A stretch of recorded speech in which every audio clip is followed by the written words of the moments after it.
dumaan sa due process ang ginawang pagpapatalsik kay Davao del Norte Governor Edwin Hubahib. Ito mismo ang ikinasasama ng loob ng gobernador kasunod ng pagsabing dapat ay inimbestigahan muna siya sa mga kasong ipinupukol sa kanya bago man lang siya tinanggal sa pwesto. Naniniwala siya na malaking bagay ang pagpayag niyang isagawa ang maisog rally sa Davao del Norte para pag-initan siya ng Administrasyong Marcos. Yun na yun. Kasama yan kasi pinag-inita na siya. Yan, malaking involvement talaga dahil ito nga sa coming na hakbang maisog rally na ganapin ngayong April 14 dito sa sports complex ng Davao del Norte, Capitol Ground, ay dahil dito, ito biglang lumalaki ang umuusbong, ang init laban sa akin. Kaya ayun na yun. Ito talaga isa dito ang naging dahilan. Yeah. Ang naniniwala ako dyan. Pagpayag ko na dito gaganapin po ang maisog rally. Kasi so wala. Kasi by constitution naman alam na po natin na walang pwedeng makapigil sa taong bayan kung magkaroon sila, kung may gusto silang iparating sa gobyerno natin. At yan po ay freedom of the press at lalo na sa atin na lingkod bayan. Sa katunayan, ang bagong talaga ng Administrasyong Marcos na si Vice Governor Oyo may issue ka doon. Ni Hubahib ay agad na pinag-utos ang pagpapatigil sa mga rally na isasagawa sa Davao del Norte. Ang gusto ni Lisa at ni Marcos yung may mga issue na korupsyon. Mas lalong magalit ang taong bayan.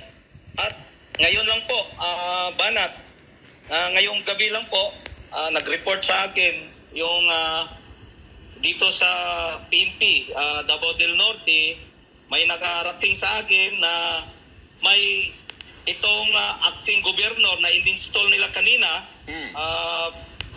Vice Governor Oyoy, ito, kalyado talaga nila ito. Kalyado ang mga magnanakaw. Na i-disperse na ang lahat na rally dito sa Davao del Norte, hindi payagan dahil wala daw mga permit. Kung may maggawa ng rally, hanapan ng permit. Pag wala, ay kailangan i-disperse daw. So hindi na matutuloy. Bukod pa rito, isa rin sa tinitingnan niyang dahilan ay ang paglalantad niya sa ayuda scam. Sabi pa ni Hubahib, may issue ayuda scam yung isa, yung Vice Governor. Hindi naman po ako nagsisisi dahil nag-stand po tayo kung saan po ang tama bilang elected official, bilang leader ng probinsya, bilang governor, ay tumayo po tayo para sa mga biktima at sa mga naging biktima ng ayuda scam dito sa probinsya. At ito pang in-install nila yan ang mukha ng ayuda scam. Kasama ito sa naimbestigahan. Kasama yung kanyang mga tauhan. Yung talagang right hand niya, yun ang kumukuha sa mga pera. Alam nyo, kinakausap nila ako nung na-expose ko na itong problema na to. Pero hindi ko sila hinarap. Nag-invite sila sa akin na kausapin ako at ang nag-invite pa sa akin ay staff ni Sap Anton Lagdamio. Pumunta siya ng Tagum para kausapin ako at after na-expose ko itong ayuda scam. Pero yun na yun. Hindi ko hinarap.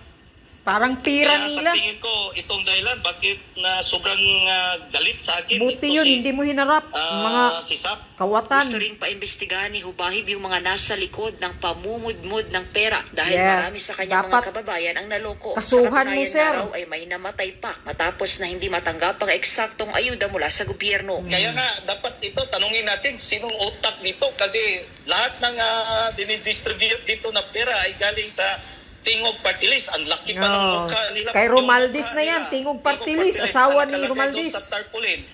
Parang isang wall ng building. Yung mukha ni Romualdez. Tarpaulin, bawat pamimigay, nakalagay doon asawa ni Yeda Romualdez. Asawa yan ni Tambaluslos. Tapos Congressman Yeda. Speaker agang pamulitika talaga. Romualdez. Nako, malaki nga. Lagi na nang involved yung nandun din ang mukha ni Presidente at yung walang mga iya local talaga. Officials dito Tira na ng taong bayan. nila. Yung mga kanilang mga political elected dito sa Davao del Norte. Kapal Sa ng kabila mukhang naman ang mag-asawang kinakarap ngayon ng Romaldis, mga gobernador, baboy. nanawagan pa rin ito sa taong bayan na maging mapagmatyag at huwag hayaang mapunta lamang sa wala ang narating Dapat, ng bansa sir, noong kasuhan mo, panahon ni sir. dating Pangulong Rodrigo Duterte. Bilang gobernador ng Davao del Norte, ang masabi ko po na dapat ay tayo ay maging vigilant. Ito po at kailangan nakabantay tayo sa mga nangyayari ng ating bansa ngayon. At huwag po nating payagan na ang ating bansa ay bumagsak at mapunta lang sa wala ang Correct. pinaghihirapan ng ating dating Pangulo. Lumaban ka, Pangulong, sir. Rodrigo Roa Duterte. Tumindig kayo. Yan, mga Malaki supporter. na po malayo na po ang narating ng Pilipinas. Kaya huwag po natin sayangin kung ano po ang narating ng ating former president.